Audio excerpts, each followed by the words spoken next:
Welcome to Bias Bash. I'm Cal Thomas, syndicated columnist and Fox News contributor. Hillary Clinton delivered a speech Friday night in New York at an LGBT fundraiser and revealed not only a lot about how she views a good number of Americans, but reinforced what traditional Americans believe the major media think of them. Clinton said half of Donald Trump's supporters are deplorables because, in her view, they are, quote, racist, sexist, homophobic, xenophobic, you name it, unquote. She said many of them are irredeemable. Well, after a major pushback from presumably some of the deplorables and irredeemables, Mrs. Clinton walked back her comments, sort of. She said she regrets making such a generalization and, quote, I regret saying half. That was wrong. Well, how many then? 25%? 10%? And where does she get her figures?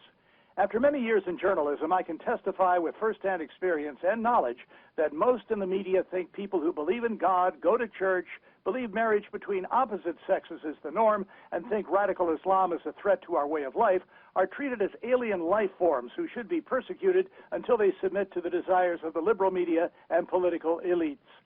These are the people who have made Fox News and talk radio successful. Ignored or bashed by the mainstream media, these folks who hold the kinds of views that built and sustained America through many challenges now have other places to go for their news and information. It's more than reinforcement of their views, though that is part of it. It is having those views treated with respect, which the broadcast networks and major newspapers rarely do. Once in a while, the secular progressives rip off their masks to reveal the ugly truth about themselves. In Hillary Clinton's speech and the soft media reaction to it, she has done voters a favor before the September 26th debate and the election less than 2 months away. Oh, and one more point. Hillary Clinton's fall on Sunday and early departure from the 9/11 memorial ceremonies was at first reported the way the Clinton campaign wanted. It was, reporters said, the result of the heat. The media reported the high for the day in the 80s, but at the time of her incident, the temperature was only in the 70s.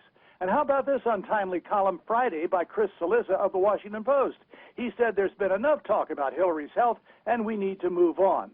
And then the CBS News webpage said the video of her collapsing had not yet been authenticated. Really? So don't believe your lying eyes, is that it? For more media analysis, tune in Sundays at 11 a.m. and 5 p.m. Eastern Time for Howard Kurtz and Media Buzz. I'm Cal Thomas. Thanks for watching Bias Bash.